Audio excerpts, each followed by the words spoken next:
Birds. Page number 28 ઉપર તમે જોઈ શકો છો પાઠ્યપુસ્તક પર આ પાઠ આપેલો છે, टपका का डर. तो હવે આપણે એના વિશે સમજીશું.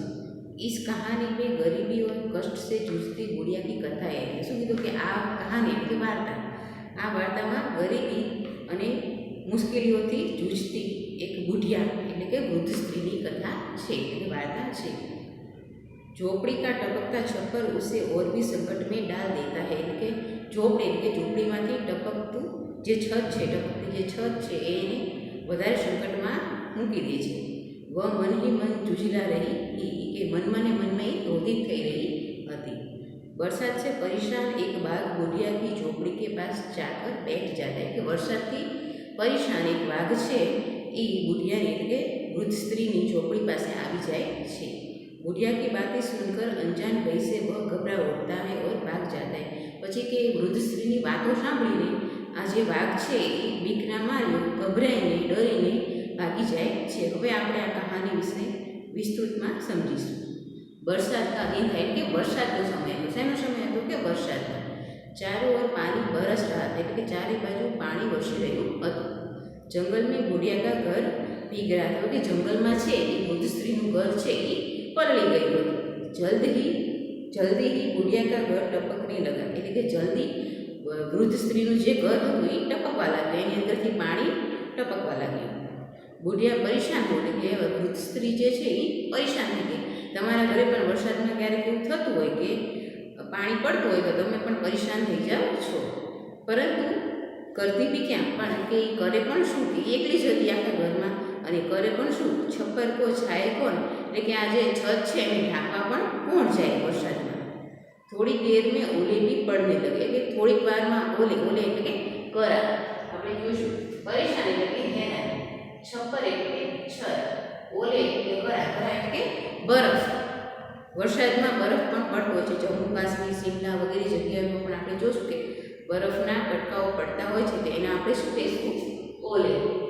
ગુજરાતીમાં એને આપણે કરા કહી શકીશું. નાના છોકરાઓને કરાથી રમવાની ખૂબ જ મજા આવે છે, તમને પણ આવતી હશે. ઓલે કેસે थे તો કે બેર બરાબર ઓલે. તો કે ઓલા છે એ કેવા હતા તો કે બોર જેવડા. બેર એટલે શું? બોર. ઓલા કેવા પડતા હતા તો કે બોર જેવડા મોટા મોટા ઓલા પડતા હતા. ઉધર એક બાઘ ઓલો की मार से परेशान हो उठा. એક બાજુ શું હતું, એક બાઘ જે હતો એ ઓલા પડવાથી ખૂબ જ પરેશાન થઈ ગયો હતો. कूदते भागते वो बुढ़िया के घर के पास पहुंचा. કે કૂદતો કૂદતો એ વૃદ્ધ સ્ત્રીના ઘર પાસે પહોંચી ગયો. बुढ़िया अंदर चावल पका रही थी. હવે વૃદ્ધ સ્ત્રી શું કરી રહી હતી તો કે એ અંદર છે ચાવલ એટલે કે ચોખા છે એ રાંધી રહી હતી. ચૂલે પર પાણી ટપક રહા था. કે વૃદ્ધ સ્ત્રી છે એ ચૂલા ઉપર ચાવલ પકા રહી હતી, ચાવલ છે એ રાંધી રહી હતી, ત્યારે એના ઉપર શું થઈ રહ્યું, ચૂલા ઉપર પાણી છે ટપકી રહ્યું હતું, અને એનો અવાજ કેવો હતો કે ટપ ટપ. તમે સાંભળો છો કે પાણીના ટીપા છે પડે છે ત્યારે એનો અવાજ કેવો આવશે? ટપ ટપ. તો આ જે ટપકા છે એનો અવાજ પણ ટપ ટપ આવી રહ્યો હતો. હવે ઝૂંઝલા ઉઠી એ શું છે? માં એટલે કહાવત. ઝૂંઝલા ઉઠા એટલે ક્રોધિત હોના. તો વૃદ્ધ સ્ત્રી છે એ ઝૂંઝલા ઉઠી એટલે ક્રોધિત થઈ અને બોલી, मुझे टपका से इतना डर लगता है जितना मैं बाघ से भी नहीं डरती. अब वृद्ध स्त्री क्या कह रही थी कि मुझे टपका से इतना डर लगता है जितना बाघ से भी नहीं. હવે વૃદ્ધ સ્ત્રી એમ કહે છે કે મને ટપકાથી એટલો બધો ડર લાગે છે જેટલો તો મને વાઘથી પણ લાગતો નથી. बाघ ने सोचा बुढ़िया मुझसे तो नहीं डरती मगर टपका से डरती है. હવે વાઘ છે આ બધું સાંભળી રહ્યો હતો. વાઘને એમ થયું કે આ વૃદ્ધ સ્ત્રી છે એ ટપકાથી ડરે છે, મારીથી ડરતી નથી.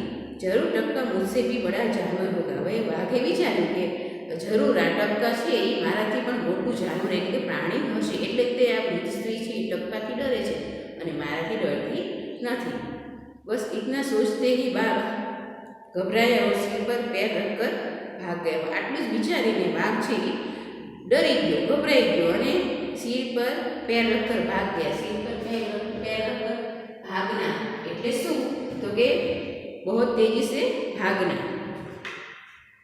बहुत तेजी से भागना.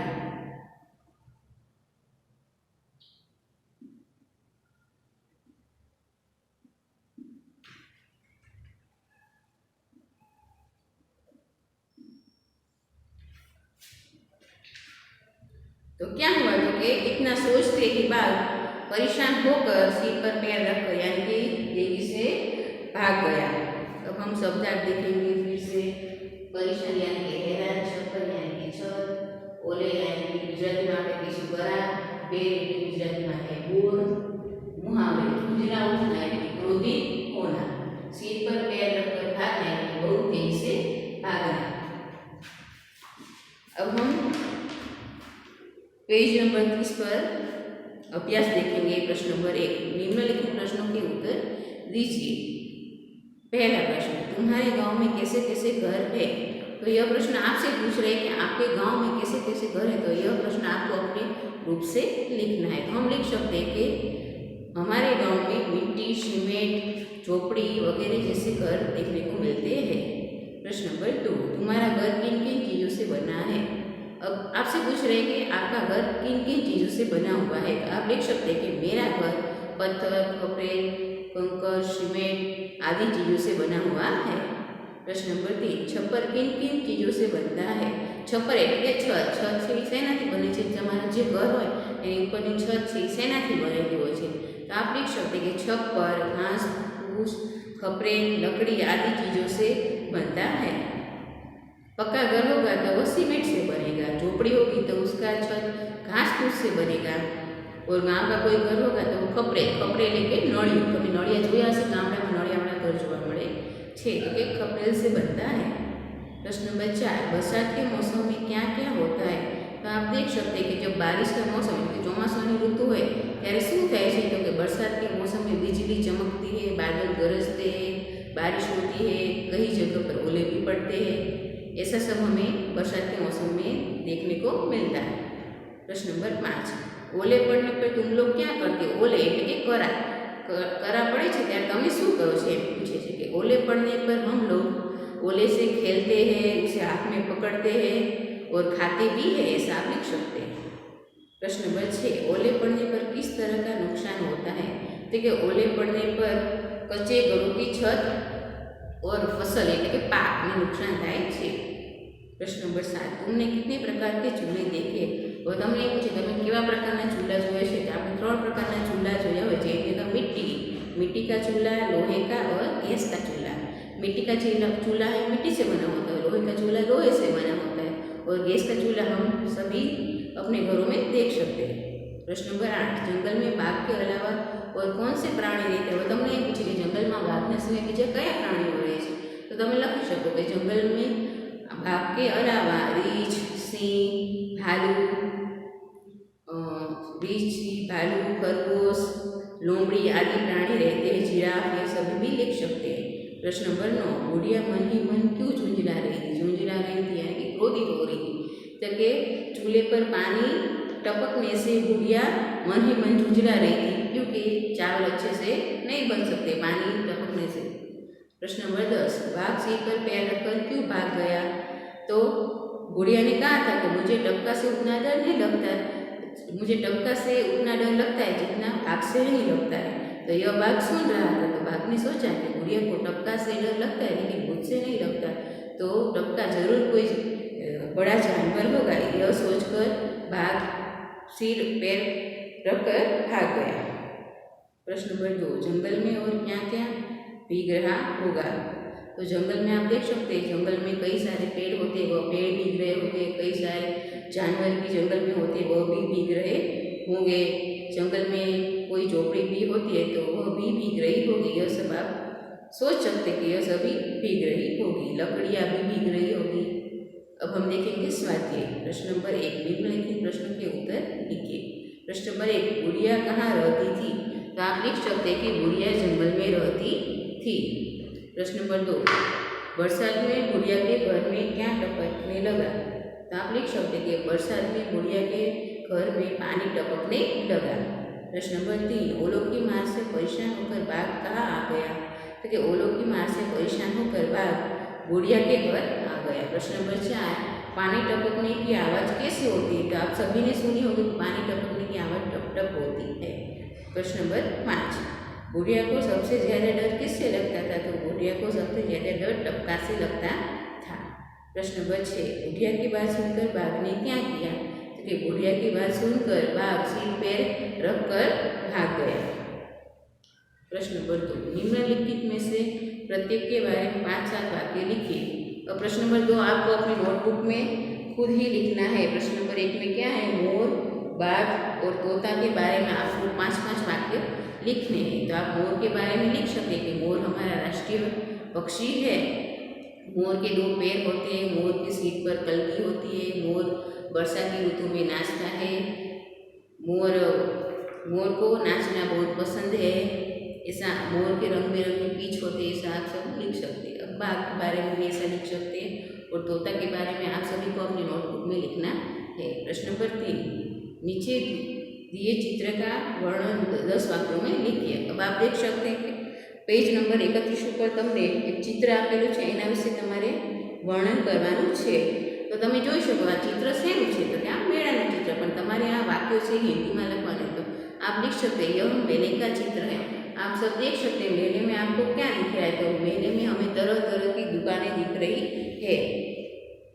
मेले में बच्चे, अब आप देख सकते हैं मेले में छोटे लोग भी है और बड़े लोग भी है। तो कि मेले में बच्चे, जवान और वृद्ध लोग भी हमें दिखाई दे रहे हैं। सभी को मेला पसंद है, सभी लोग जाते हैं। ऐसा ही नहीं कि बच्चे को ही मेले पसंद है, बड़े लोगों को भी मेले बहुत पसंद है। मेले में एक सपेरा खेल दिखा रहा। आप देख सकते हैं कि एक सपेरा बैठा हुआ है और उसके पास कई सारे बड़े लोग, छोटे लोग और बच्चे खड़े हुए हैं और वह मदारी का खेल देख रहे हैं। मदारी यानी कि सपेरा एनो खेल જોઈ રહ્યા છે। एक जादूगर भी अपना जादू दिखावा। તમે જોશો એક અહીંયા જાદूगरनी दुकान છે, तो जादूगर છે એનું જાદू દેખાડી રહ્યો છે અને બધા એ જાદू જોઈ રહ્યા છે। गुब्बारे वाला गुब्बारे बेच रहा है। और તમે જોશો એક ફુગ્ગા વાળો છે, ફુગ્ગા વેચી રહ્યો છે। ફુગ્ગાને હિન્દીમાં આપણે શું કહીશું, गुब्बारा। तो कि गुब्बारे वाला गुब्बारे बेच रहा है। 2 चकडोल भी दिखाई दे रहे हैं। अब आप देख सकते हैं मोटू चकडोल है, ત્યાં ચકડોળમાં બધા લોકો बैठा है। तो कि 2 चकडोल भी दिखाई दे रहे हैं, एक और 2 घोड़े खड़े हैं। आप તમે જોવો છો કે એક બાજુ 2 ઘોડા પણ ઊભા છે। 2 घोड़े खड़े हैं। तो मेले में घोड़सवारी का मजा भी ले सकते हो। घोड़ा है तो एना पर આપણે घोड़ेसवारी पर કરી શકીએ છીએ। હવે પેજ નંબર 32 પર તમે જોઈ શકો છો, તમને એક વાર્તા આપી છે, 6 ચિત્રો આપ્યા છે। વાર્તાના આધારે તમારે એની વાર્તા હિન્દીમાં લખવાની છે। આને આપણે ચિત્ર વાર્તા પણ કહી શકીએ। હવે હું તમને એ વાર્તા કહીશ, તમારે સાંભળવાની છે। तो कि આપણે વાર્તા હિન્દીમાં સમજવાની છે। एक जंगल था, तो उसमें एक शेर रहता था और उस शेर सो रहा था। तो जहाँ शेर सो रहा था उसके पास एक पेड़ था। पेड़ के बिल में एक चूहा रहता था। चूहा को मस्ती सूझी, तो चूहा बिल से बाहर निकला और शेर के शरीर पर दौड़ धाम करने लगा और शेर की नींद उससे टूट गई और शेर गुस्सा हो गया चूहे पर। चूहे को बोला, तुमने मेरी नींद तोड़ दी, अब मैं तुम्हें मार डालूंगा। तो चूहा परेशान हो उठा और उसने कहा, नहीं, मुझे माफ़ कर दीजिए, मुझे जाने दीजिए, मैं कभी आपके काम आऊँगा, मुझे जाने दीजिए, मैं आपकी मदद करूँगा। तो शेर हंसने लगा कि तुम इतना छोटा है और मेरी क्या मदद करेगा। और फिर शेर ने हंसकर उसे जाने दिया। फिर एक दिन शिकारी आए और शिकारी के जाल में शेर फंस गया। तो शेर अब कैसे निकलता, शेर विचार में पड़ गया, अब मैं क्या करूँगा आगे। तो जैसे ही चूहे ने शेर की आवाज़ सुनी कि शेर मदद के लिए पुकार रहा है, तो चूहा फौरन शेर की मदद करने के लिए जा पहुँचा। तो चूहे ने क्या किया, चूहे ने देखा कि शेर तो जाल में फंस गया। तो चूहे ने दिमाग लगाया और उसने अपने दांतों से वो जाल है उसे काट दिया और शेर को बचा लिया। फिर शेर ने चूहे का धन्यवाद किया कि तुमने मेरी जान बचा ली। और दोनों तब से पक्के दोस्त बन गए। इससे हमें क्या सीख मिलती है, तो इससे हमें सीख मिलती है कि छोटा हो या बड़ा, ऐसा नहीं हो सकता कि वो भी छोटे लोग भी हमारी मदद कर सकते हैं। चूहा भले ही छोटा, लेकिन फिर भी उसने शेर की मदद की, तो कि छोटे लोग भी हमें काम आ सकते हैं। प्रश्न नंबर 5, नीचे दिए गए उदाहरण के अनुसार वाक्य बनाइए। उदाहरण, बिल्ली तो बिल्लिया। हमें क्या करना है, बहुवचन। बिल्ली का बहुवचन क्या होगा, तो कि बिल्लियाँ। तो हमें वाक्य दिए गए, पहला मेरे घर में बिल्ली है, तो मेरे घर में बिल्लियाँ है। हमें एक वचन और बहुवचन दोनों के वाक्य बनाने हैं। तो नीचे दिया गया कि मक्खी, तो मक्खी का बहुवचन क्या होगा, तो मक्खियाँ। तो हमें दोनों के वाक्य बनाने के, मक्खी रोग का घर है, तो मक्खियों का वाक्य क्या होगा, तो कि मक्खियाँ गंदगी में रहती है। लड़की, लड़की का बहुवचन होगा लड़कियाँ। यह मोहन चाचा की लड़की है, मेरे चाचा की 3 लड़कियाँ हैं, ऐसा हम वाक्य बना सकते हैं। रोटी, तो रोटी का बहुवचन क्या होगा, रोटियाँ। ओके, मैंने कुत्ते को रोटी खिलाई। अब रोटियों का बहुवचन, उसका हम वाक्य बनाएंगे। मीना ने गाय को 3 रोटियाँ खिलाई।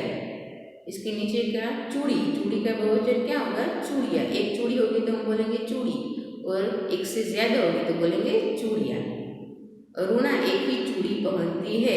अब चूड़ियाँ का वाक्य, शिल्पा 2 चूड़ियाँ पहनती है। ऐसे फिर से हम देखेंगे बहुवचन। बिल्ली का बहुवचन होगा बिल्लियाँ, मक्खी का मक्खियाँ, लड़की का लड़कियाँ, रोटी का रोटियाँ, चूड़ी का चूड़ियाँ। अब आप सभी को होमवर्क में स्वाध्याय के 6 प्रश्न अपनी नोटबुक में लिखने हैं।